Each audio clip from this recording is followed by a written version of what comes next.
নতুন সভাপতি, নতুন দায়িত্ব তামিম ইকবালের। বাংলাদেশ ক্রিকেট বোর্ডের চেয়ারে বসে থেকে শুধু মুখেই কথার খই ফোটাতে চান না তামিম ইকবাল, দিয়েছেন সেই আস্থা। কথায় নয়, কাজেই পরিচয়। সেই পথেই এগোতে চান বিসিবি অ্যাডহক কমিটির সভাপতি। দায়িত্ব পেয়েছেন বিকেলে, সন্ধ্যায় বিসিবি অফিসে এসেছেন, ঝটিকা মিটিং করেছেন।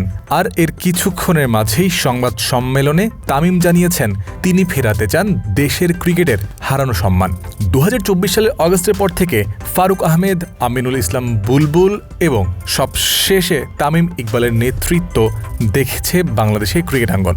গত এই 1-1.5 বছর সময়ে বাংলাদেশের ক্রিকেট বোর্ড এবং বাংলাদেশের ক্রিকেটাররা সম্মান হারিয়েছে বলে মনে করেন তামিম ইকবাল। টি-20 বিশ্বকাপ খেলতে না পারা থেকে শুরু করে দেশের ক্রিকেট ও ক্রিকেটারদের ঘিরে যত অস্থিরতা, তাতে শুধু রেপুটেশনটাই ড্যামেজ হয়েছে সবকিছুর।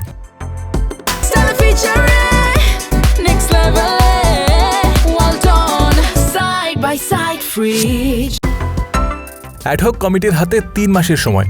এর মাঝে স্বচ্ছ ও সুষ্ঠু নির্বাচন করার দায়িত্বটা তাদের প্রধান কাজ। তবে একই সাথে তামিম জানিয়ে রাখলেন শুধু উন্নয়নের বুলি আওড়াতে চান না তিনি, ফিরিয়ে আনতে চান দেশের ক্রিকেটের হারানো সম্মান। ফেরাতে চান বাংলাদেশ ক্রিকেট বোর্ডের গর্ব, ফেরাতে চান ক্রিকেটারদেরও সম্মান।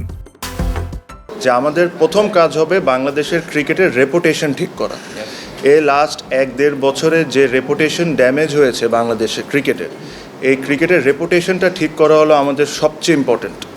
আমাদেরকে একটা দায়িত্ব দিয়ে আনা হয়েছে যে free and fair election held করা 3 মাসের মধ্যে। আমরা এটা আমাদেরকে যে দায়িত্ব দেওয়া হয়েছে, আমরা এই দায়িত্বটা যতটা অনেস্টিভাবে আমরা এই জিনিসটা করতে পারি আর যতটা দ্রুতভাবে আমরা এই জিনিসটা করতে পারি, আমরা ওই জিনিসটাই করব।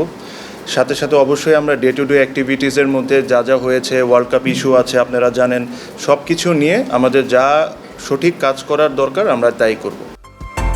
তামিম ইকবাল বিশ্বাস করেন গত 1-1.5 বছরে অনেকটা নিচে নেমে গেছে বাংলাদেশ ক্রিকেট বোর্ড ও ক্রিকেটের মান, সম্মান এবং গৌরব। এই অবস্থান দেখে যার পরনাই তিনি ব্যথিত, জানিয়েছেন নিজের মুখেই। সেখান থেকে উত্তরণ ঘটাতে চান, সেই লক্ষ্যে সবার সার্বিক সাহায্য চেয়েছেন। সাংবাদিকদের বড় একটা স্টেক হোল্ডার হিসেবেও অভিহিত করেছেন। তামিম ইকবাল তার স্বল্প বক্তৃতায় জানিয়ে গেলেন আরও একটা নতুন সংস্কৃতি চালু করার কথা। গত অনেকগুলো বছর ধরে কমন ছিল একটা সংস্কৃতি। ক্রিকেট বোর্ডের নানা দায়িত্বে থাকা মানুষ, নানা পরিচালক সংবাদ মাধ্যমে বিভিন্ন সময়ে ইন্টারভিউ দিয়েছেন, নিজেদের মতো করে বোর্ডের বক্তব্য তুলে ধরেছেন। তাতে অনেক ক্ষেত্রে কনফ্লিক্ট বা দ্বন্দ্বও তৈরি হয়েছে।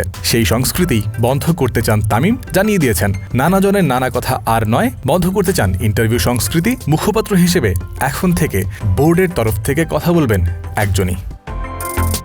আমরা লাস্ট অনেক বোর্ডে দেখেছি যে বিভিন্ন বোর্ড ডিরেক্টর বিভিন্ন সময় ইন্টারভিউ বা বিভিন্ন সময় অনেক কিছু বলেছেন। আমরা এই জায়গা থেকে সরে এসে আমরা একজন স্পোকস পারসন ঠিক করেছি।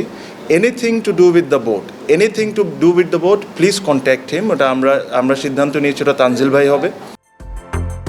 সোমবার বিকেলে যখন তামিম ইকবালকে সভাপতি করে অ্যাডহক কমিটি ঘোষণা করা হয় জাতীয় ক্রীড়া পরিষদে, তখনই একটা প্রশ্ন এসেছিল, অ্যাডহক কমিটির এই সদস্যরা কি নির্বাচন করবেন?